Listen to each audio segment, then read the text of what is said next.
kita membedah karya Muhammad bin Abdul Wahab yang berbahaya dalam doktrinisasi kelompok-kelompok mutatarrifin, kelompok-kelompok ekstrim di seluruh wilayah dunia, terutama yang membawa nama agama kita. Ya. Sudah ada terjemahannya, cari Nawaqid Islam, pembatal Islam. Ada 10 pembatal Islam. Ini tidak disepakati ulama sebagiannya. Cari PDF-nya di beberapa tahun. Khususnya Allah yarham Syekhul Masyayikhina, Syekh Taufik Al-Huti dibunuh, dibom. Itu juga keluarga-keluarga mereka, masyayikh, ulama-ulama di Irak, di Suriah dibunuh. Maka saya mencoba mencari apa yang menjadi penyebab mereka ini menghalalkan darah ulama. Terus saya carilah waktu itu, kan di sana itu ISIS ya. Ketemulah salah satu video bahwa di sana anak-anak itu disuruh menghafalkan usul salah 3 usul yang pokok itu di karangan kelompok ekstrem itu, uluhiyah, rububiyah, asma was, itu 1. Terus mereka disuruh menghafalkan kitab yang kedua, Nawaqidul Islam, pembatal keislaman. Itu dihafalkan seperti menghafalkan teks-teks kitab-kitab yang lain. Inilah yang akan menjadi problem hampir di semua kelompok ekstrem yang mengatasnamakan Islam. Saya nggak yakin juga Muhammad bin Wahab bermaksud untuk itu. Tapi faktanya kitabnya kemudian digunakan untuk menyembelih ulama sendiri. Menyembelih ya ulama-ulama kita. Dan di ISIS itu kan dulu ada 20 nomenklatur mereka, kaidah mereka. Seingat saya nomor 10, nomor 11. Itu menghancurkan pilar-pilar bangsa, yaitu penjaga keamanan militer, baik itu tentara ataupun syurtah. Bahasa Arabnya syurtah, kalau terjemahin apa syurtah? Polisi ya, polisi. Maka antum jangan heran kalau beberapa tahun sebelum ini itu tentara ataupun polisi, markas-markas mereka bakal diserang atau nanti bakal diserang oleh kelompok-kelompok ekstrem ini. Karena kalau berperang melawan mereka, mati dianggap syahid. Bisa nikah 72 bidadari. Ya salam. Yang Masya Allah Pak tentara yang ngomong. Itu Pak Letkol itu diancam itu. Yang polisi terancam itu. Maka saya terpanggil untuk membedah kitab ini malam ini. Kitabnya pendek, nanti kita coba bedah semampu saya pasti ya. Berharap semoga umat melek mata, saya melek mata, teman-teman melek mata. Apa yang terjadi sekarang di dunia? Apa yang terjadi di tubuh umat Islam sekarang? Kenapa kemudian ada ini kejadian, ada satu sosok ditangkap, terus kita yang rame. Yang rame maulidan, yang rame ini sholawatan, tawasulan. Antum tahu nggak? Yang ditangkap itu mengkafirkan amalan antum yang tawasulan itu. Nyadar nggak? Buka mata, buka telinga. Orang yang ditangkap ini nganggap maulidan itu bid'ah. Kullu bid'atin dolalah, setiap bid'ah sesat. Orang ini menganggap Asy'ariyah itu menyimpang. Sedangkan antum akidahnya Asy'ari. Orang ini nganggap Sufi itu zindik. Sufi itu mirip-mirip Syiah, bahkan dituduh Syiah. Orang ini mengatakan siapa saja yang menerima demokrasi, maka mereka kafir. Antum pemilu nggak, Mare? Wah, penerima demokrasi nih. Kafir udah. Udah sana pergi. Gimana? Gawat aja tuh kalau itu dipakai. Gawat sekali. Nerima Pancasila nggak? Tauhid semua ini. Bagi dia tuh tauhid. Nah, coba kita baca ya. Bismillahirrahmanirrahim. Ya. Lah saya kaget, saya pernah diminta oleh kelompok pengajian ibu-ibu untuk membedah kitab ini. Saya bilang, lah ibu tahu isi kitabnya apa? Ya makanya Ustadz kita nggak ngerti mau ngaji. Ya udah, ibu mau ngaji, kita ganti kitab ya. Baru diganti kitab. Kata Ibnu Wahab, Muhammad Wahab, sudah ada terjemahannya, kalau antum susah cari terjemahannya. Bismillahirrahmanirrahim. Ya'lam anna nawaqidal islami 'asharatu nawaqid. Ini kan versi dia. Ketahuilah bahwasannya pembatal Islam 10. Kan versi Muhammad bin Abdul, yang ngomong Nabi apa Muhammad bin Wahab? Muhammad Rasulullah atau Muhammad bin Abdul Wahab? Bisa salah, bisa benar, sama. Saya juga bisa salah, saya bisa. Jangan cuma karena dia ngomong pakai Arab, terus ngukil ayat, terus dia langsung benar. Belum tentu. Sayyidina Ali menyindir Khawarij ketika mereka menggunakan ayat untuk melegitimasi pemikirannya. La hukma illa lillah. Wa man lam yahkum bima anzalallahu faulaika humul kafirun. Yang tidak berhukum dengan hukum Allah kafir. Hukum Allah di situ nggak ada kaitannya. Versi kita, ulama kita, itu tidak bertentangan dengan yang ada sekarang Pancasila ataupun Undang-Undang Dasar. Dalam logika mereka, Pancasila, Undang-Undang Dasar ini dianggap tandingan Al-Quran. Beda nggak definisi kita dengan mereka? Kenapa kita berani bilang Pancasila tidak bertentangan? Justru penjelas Al-Quran. Karena nomor 1 sampai nomor 5 semuanya munasibun muafiqun bil Quran wa sunnah. Sesuai dengan Al-Quran dan Sunnah. Why? Kenapa? Karena yang membuat Pancasila namanya Lajnah Piagam Jakarta, 9 orang, 8-nya Muslim, separohnya Kiai, selebihnya nasionalis, 1 non-Muslim. Oh, tadinya kewajiban menjalankan syariat Islam bagi pemeluk-pemeluknya. Diganti. Itu diganti justru jadi rahmat. Coba. Kewajiban mensyariatkan Islam bagi pemeluknya. Syariat itu kan hukum. Hukum itu dipahami oleh ahli hukum. Namanya imam yang 4. Beda imam, beda terjemahan nggak? Beda nggak? Beda. Maka perbedaan ini dihindari oleh anaknya Hadratus Syekh Hasyim Asy'ari, ada Kahar Muzakar ya, ada Muhammad Hatta, Muslim semua itu, bertorikot semua itu. Ada Bung Karno, murid daripada host Cokroaminoto. Cokroaminoto pengamal torikot Syaziliyah itu. Hizib Bahar, saya dengar dari orang-orang yang dari Masanat, dari jalur-jalur itu. Ya. Makanya Robitoh, ikatan rohani Soekarno kepada host Cokroaminoto, apa kata dia? Host Cokroaminoto adalah cerminku. Jadi dia kalau mau ceramah, dia ingat-ingat Cokro. Itu Robitoh namanya, bahasa ilmu tasawufnya. Ya, antum dia mau ceramah, terus diingat pesan guru, itu Robitoh. Teringat wajah guru, itu Robitoh. Dan itu tidak syirik, itu namanya prakondisioning. Mengkondisikan hati supaya stabil, dan itu sah-sah aja, ya. Ini versi siapa? Muhammad bin Abdul Wahab atau Muhammad Rasulullah? Pernah nggak ada hadis Nabi ngomong nawaqidul Islam 'asyarah rawahul Bukhari? Ada nggak? Pembatal Islam ada 10 riwayat Bukhari, ada nggak? Ini versi siapa? Kalau Muhammad bin Wahab berkata, bisa salah nggak? Oke, saya bisa salah juga nggak? Saya bisa benar nggak? Dia bisa benar nggak? Oke, coba kita lihat. Apa kata Ibnu Abdul Wahab? Nawaqidul Islam 10 nawaqid. Al-awwal, asyirku fi ibadatillahi wahdah la syarikalah. Lalu dia pakai ayatnya sudah masyhur kita dengar. Innallaha la yaghfiru an yushraka bihi wa yaghfiru ma duna dzalika liman yasha. Allah mengampuni semua selain syirik. Innahu may yusyrik billah faqad harramallahu 'alaihi al-jannah wa ma'awahu an-nar wa ma lidh-dhalimin min ansar. Ya, sama maknanya. Syirik terbagi 2. Secara ukuran bentuk, ada syirik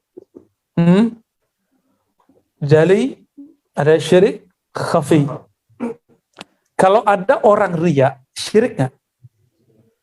Orang riya syirik nggak? Batal nggak Islamnya? Batal nggak Islamnya? Enggak. Orang yang fi qalbi riya mazala musliman, ya. Walam yakun islamuhu batilan. Ya, enggak batal Islamnya. Wa mazala musliman. Paham?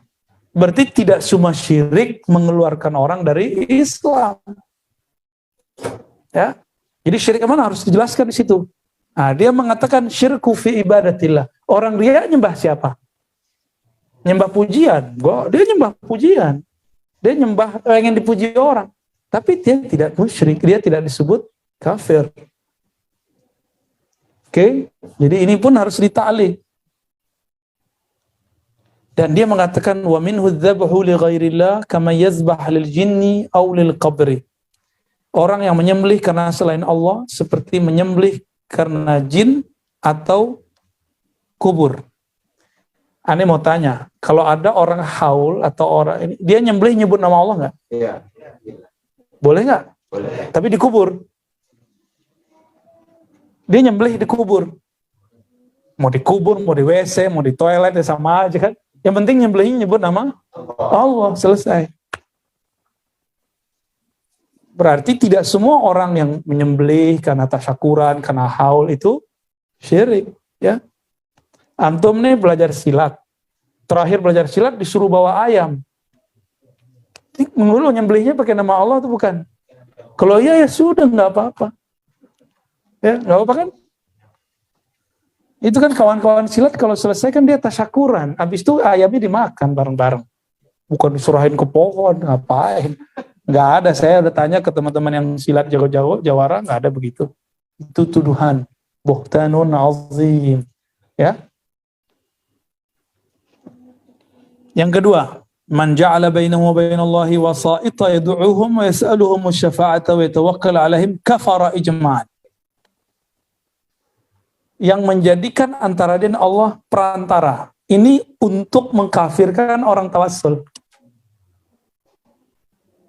Lah tawassul diperdebatkan ulama, masuk khilafiyah atau masuk kepada ijma'? Kalau nyembah matahari untuk menyembah Allah, menyembah berhala untuk menyembah Allah, liqarribuna ilallahi zulfa. Kan mereka pakai ayat itu. Surat Az-Zumar. Kenapa Anda menyembah selain Allah? Mereka menjawab, liqarribuna ilallahi zulfa, supaya kami tambah dekat kepada Allah. Itu orang musyrik. Mereka berwasilah dengan apa? Dengan menyembah berhala. Ane mau tanya, antum kalau berwasilah dengan Syekh Abdul Qadir, nyembah Syekh Abdul Qadir enggak? Alladzi yatawassal bi Syekh Abdul Qadir, ya'bud Syekh Abdul Qadir? La, ya. Orang-orang yang yatawassal bi Syekh Bahauddin Naqsyaband. Bahauddin Syekh Naqsyaband ya'budu, menyembah dia kan enggak? Kan enggak. Yang yatawassal bi Sayyidina Muhammad sallallahu alaihi wasallam, ya Rabbi bil Mustafa baligh maqasidana. Ya Allah, dengan berkah kemuliaan Nabi Muhammad, maka sampaikan tujuan kami. Nyembah Nabi atau nyembah Allah? Mereka punya definisi salah. Dikira tawasul nyembah selain Allah. Berarti tawasul dia emang syirik. Tawasul kita enggak syirik. Namanya sama, istilahnya beda. Ya, al-ism wahid wal musamma mukhtalif. Ya, ini problem luar biasa. Mereka maksakan definisi dia sama dengan definisi kita. Faham di situ. Di sini mereka mengharamkan tabarruk bi asaris salihin. Lah kalau tabarruk haram, Sahih Bukhari antum buang aja. Rasulullah ketika datang ke Batha, para sahabat yuqabbiluna aydiya yadayhi. Mereka mencium tangan Nabi. Ada yang megang begini, Abu Juhaifah pegang, terasa seperti salju, kata Anas bin Malik. Mereka ingin tabarruk bi kafin Nabi sallallahu alaihi wasallam asy-syarif. Ya, itu sahabat. Sahabat berebut kalau Nabi ngeludah, diambil. Lalu mereka berebut, yang nggak dapat tangan temannya itu diambil untuk diusap ke mukanya. "Lau kana al-Wahhabi hayyan fi zamanil Mustafa, lakaffarun Nabiyya sallallahu alaihi wasallam wa ashabah." Ya, kalau mereka hidup di zaman Nabi, mereka akan mengkafirkan Nabi dan para sahabat. Gawat gitu.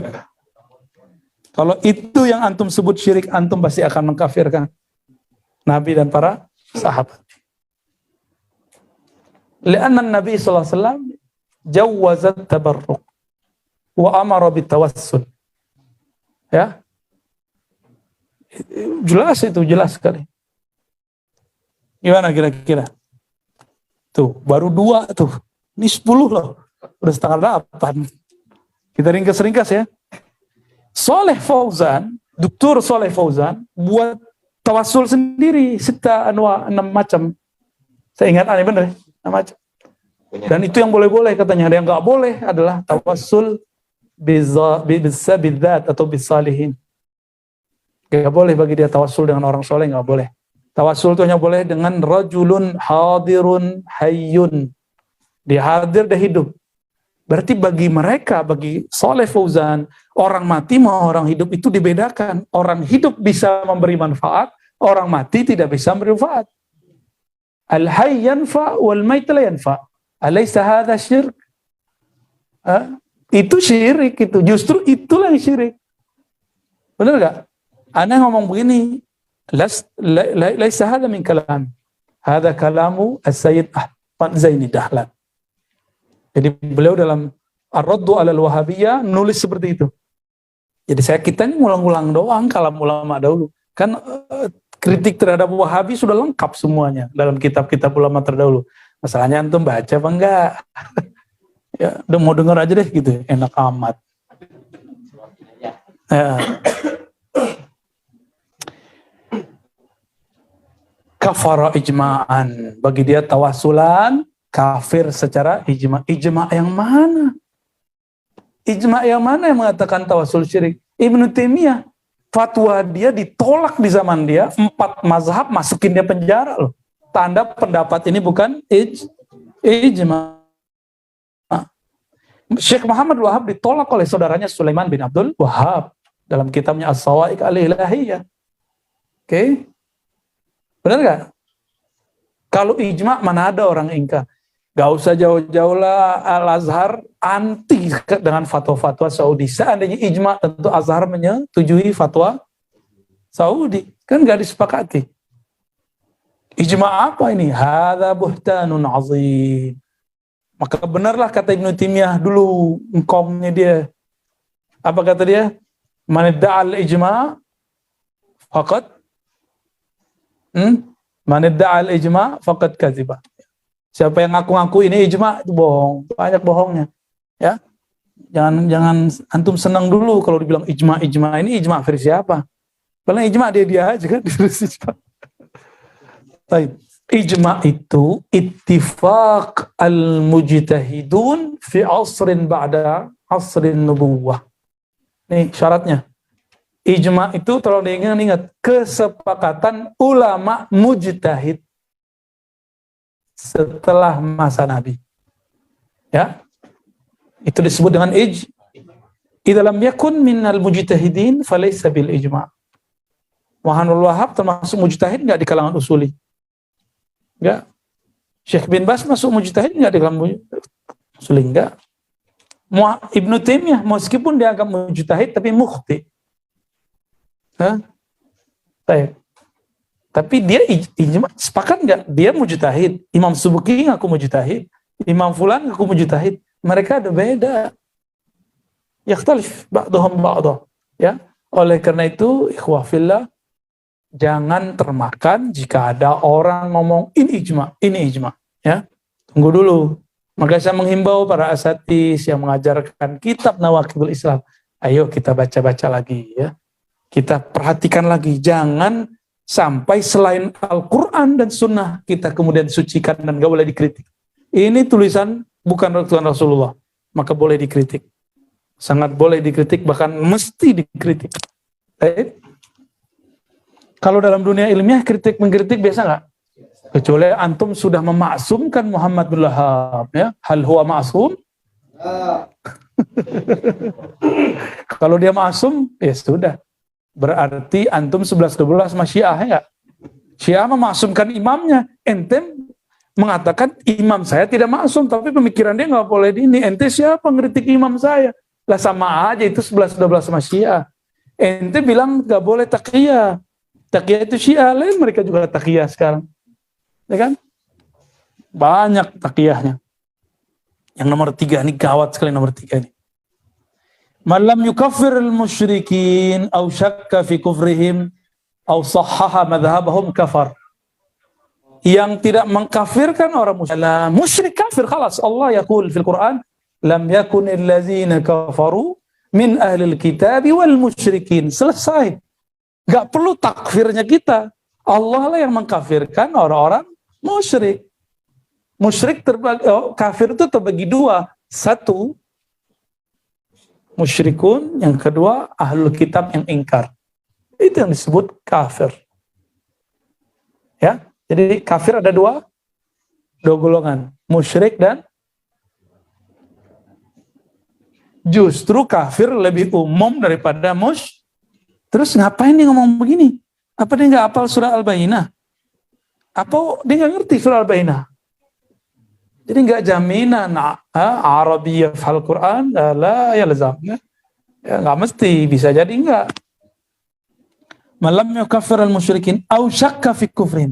Mana ada orang yang berakal syak terhadap kekufuran orang musyrik? Nggak ada. Ada nggak? Nggak ada. Tapi yang bahaya bukan itu. Yang ketiga yang bahaya, sahhaha madhhabahum. Mensahihkan mazhab mereka. Ini insah takdir, ya.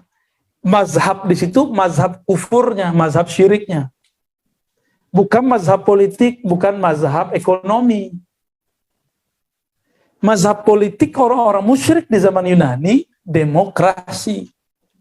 Mazhabahum fi at-tauhid, fi al-uluhiyah, fi rububiyah. Bukan dalam bab muamalah. Demokrasi, muamalah atau ibadah atau bab akidah? Oke, nih kita lurusin ulang.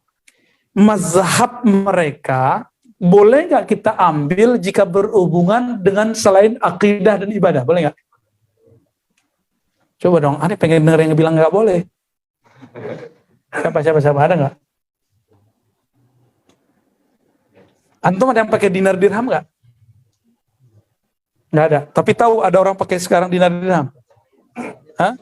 Ada orang sekarang istamal dinar dirham. Hah? Saya kasih tahu. Alhamdulillah Allah menakdirkan saya mengajar kritik terhadap orientalisme dalam ilmu Quran. Salah satu yang kita baca adalah karya Stephen. Stephen apa namanya ya? Saya lupa nama keduanya. Itu dikumpulkan oleh Angelica Neuwirth, orang Jerman, Elmania. Ya. Dia nulis, si Stephen ini nulis tentang sejarah agama Islam based on koin. Berdasarkan koin. Jadi sejarah lama bisa diungkap pakai koin. Apa yang mengagetkan saya? Dinar dirham sebelum Islam sudah ada. Dinar dirham sudah dipakai oleh Persia dan Rum. Dan yang terbanyak itu Rum. Rum masuk di situ daerah Syam. Dan dulu dinar dirham ada salibnya. Koinnya itu ada salibnya. Piye? Gimana dong? Berarti ngadopsi dinar dirham, antum mengadopsi sistem kufriyah. Gimana? Sistem orang musyrik gak? Ya salah. Gimana kalau kita ambil dinar dirham? Nabi musyrik gak? Nabi hukum ista'bala dinar wa dirham. Dinaran wa dirham. Gimana? Nabi pakai dinar dirham loh. Boleh gak? Serius. Kata si fulan ini, sahhaha madhabahum. Menggunakan mazhab mereka, salah satunya nggak boleh demokrasi. Berarti nggak boleh juga dong pakai duit mereka, pakai sistem ekonomi mereka. Ayo gimana? Jadi kalau mau mengharamkan demokrasi, tolong haramkan sekalian dinar dirham. Ya. Mau? Kalau mengharamkan bank, haramkan sekalian fulus, duit, rupiah, dolar. Ini mau doyan ya nggak? Kasih yang merah-merah, matanya nggak bukan merah, hijau. Hijau mah NU. Ya. Ayo gimana? Ini mereka pakai bab ini loh. Sahhaha mazhabahum. Dengan kalimat ini mereka mengatakan, au sahhaha mazhabahum kafar. Yang mensahihkan mazhab mereka kafir. Yang ngomong Muhammad bin Abdul Wahab. Itulah dasar mereka mengkafirkan demokrasi. Bagi kita demokrasi itu cuma sistem muamalah. Sistem politik aja. Hukum kan Indonesia sudah ada kompilasi hukum Islam, walaupun belum kafah, kan belum ada Imam Mahdinya. Ente yang sabar, yang bisa mengembalikan hukum Islam secara total cuma Imam Mahdi. Kalau Imam Razi nggak bisa, lagi Imam Sidi Musa, nggak jauh, kacau. Jadi yang bisa mengembalikan tahqiq ahkam asy-syar'iyyah al-kamilah al-kafah itu cuma Imam Al-Mahdi. Di luar itu nggak bisa. Ini gimana? Mau berhenti ngaji mana di sini? Wah beda nih. Nah, orang yang sekarang diperkarakan di berita yang antum tonton itu, dia pakai kitab ini untuk mengatakan demokrasi itu kufur. Maka siapapun yang menerima demokrasi kufur. Itulah sebabnya mereka mengharamkan nyoblos pemilu, paham? Ya. Terus sekarang ente bela gitu. Saya cuma mendoakan semoga dia nggak terbukti gitu aja. Saya mau doakan ustadz yang ditangkap bertiga itu terbebas, tidak terbukti. Semoga, cuma nggak mungkin lah. Mereka videonya ada, ya kan? Aktivitasnya sudah ya tapi kita doakanlah ya. Mungkin dia ingin berjuang untuk Islam tapi salah jalan. Nanti ada yang ngomong, "Mane, ente kan masih muda, tahu dari mana? Lah guru ane kan tua semua, ya." Kan ilmu kita bukan berdasarkan umur. Guru ente siapa? Itulah umur ilmu ente. Ya, kalau gurunya buku, gurunya Google, muda itu berarti cilik itu. Ah, ini lebih kencang lagi nomor 4 nih. Ya, lebih dahsyat lagi. Kalau ente nggak bangun juga rokin gawat ini.